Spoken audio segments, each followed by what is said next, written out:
Assalamualaikum warahmatullahi wabarakatuh. Perkenalkan, nama saya Aziz. Saya dari Fakultas Ekonomi dan Bisnis Prodi Manajemen Universitas Pancasakti Bekasi, dengan NIM 289215030. Pada kesempatan kali ini, izinkan saya memaparkan materi dalam memenuhi nilai ujian akhir semester 4 dalam mata kuliah Manajemen Logistik yang diampu oleh Ibu Wina Sarikusumawatning Tias, SIP SEMM. Baik, materi yang akan saya sampaikan adalah tentang pengendalian logistik. Sebelum memasuki materi, saya akan menjelaskan apa saja yang akan saya bahas dalam pengendalian logistik.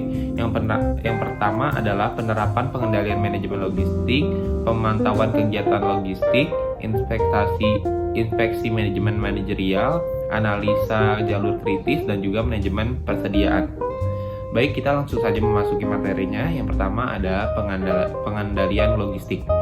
Pengendalian logistik yaitu adalah kegiatan pengendalian dalam manajemen logistik, merupakan suatu kegiatan yang perlu dicermati dan juga secara terus-menerus, karena kegiatan ini untuk meluruskan, membetulkan bila terjadi suatu penyimpangan dari aturan yang telah ditetapkan. Yang pertama adalah penerapan pengendalian manajemen logistik.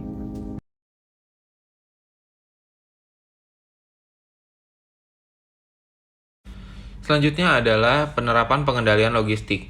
Faktor-faktor yang perlu dipertimbangkan dalam setiap kurun waktu tertentu dalam penerapan manajemen logistik tersebut seperti yang pertama ada tempat. Hal ini merupakan basis dari semua kegiatan organisasi, oleh karenanya faktor ini juga dapat perhatian tersendiri dari pengelolaan organisasi. Yang kedua ada kebersihan dan juga kerapihan. Salah satu faktor kenyamanan dalam bekerja adalah faktor kebersihan dan juga kerapihan di lingkungan kerjaan. Maka faktor ini harus diperhatikan seperti ukuran ruangan, bahan ruangan, dan juga penata ruangan.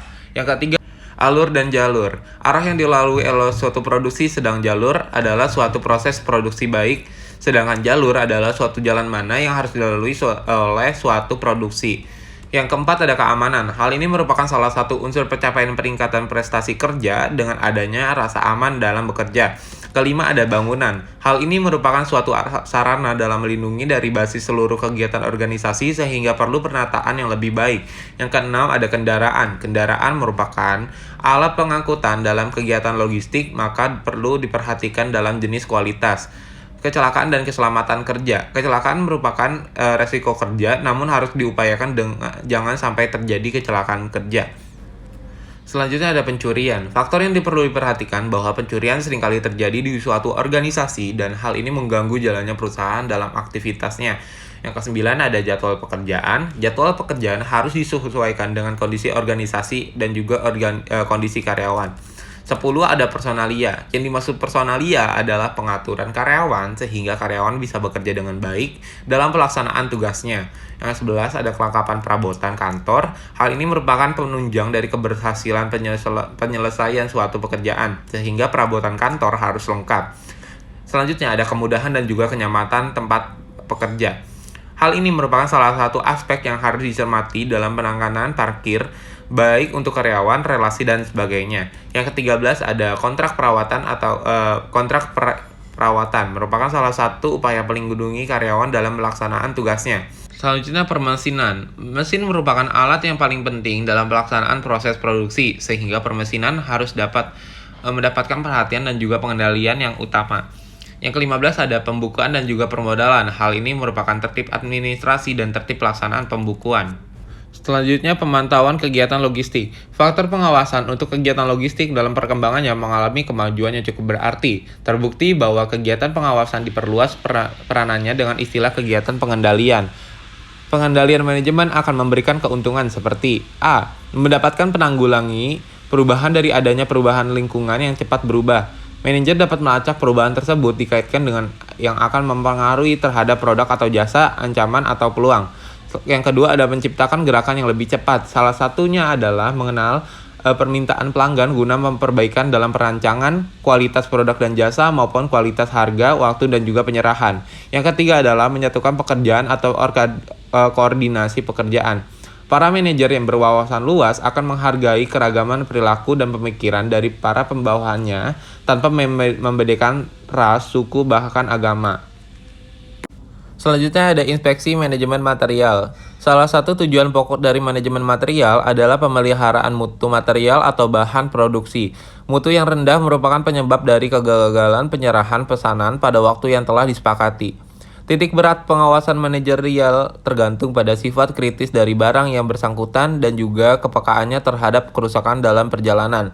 Makin rentan atau mudah rusak suatu material atau suku cabang terhadap penolakan infeksi, maka makin besar kebutuhan akan menumpuknya barang-barang yang akseptabel agar kontinuitas suplai terjaga. Tujuan pengecekan sampel adalah untuk mengukur tingkat fluktuasi dan juga kerusakan material yang ada dan masih dalam pengendalian atau tidak.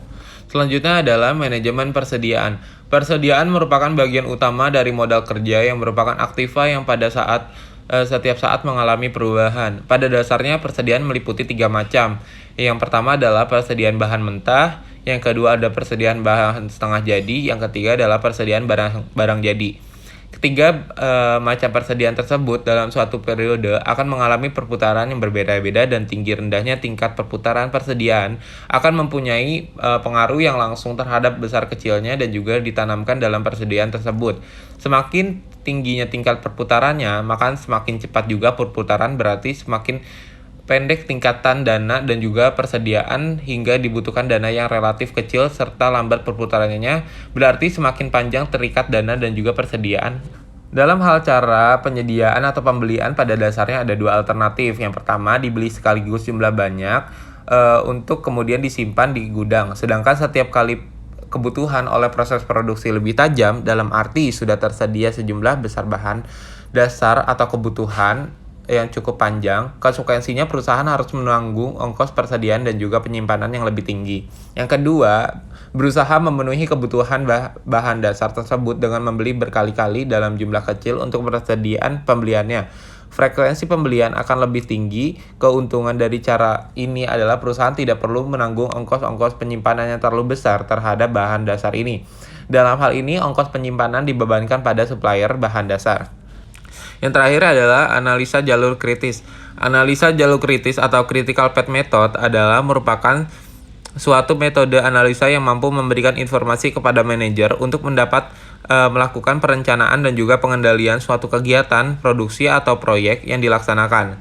Metode analisa jalur kritis ini terutama digunakan untuk pengendalian kegiatan-kegiatan yang bersifat tidak rutin atau terutama pada tipe proses produksi yang intermediate atau produksi pesanan.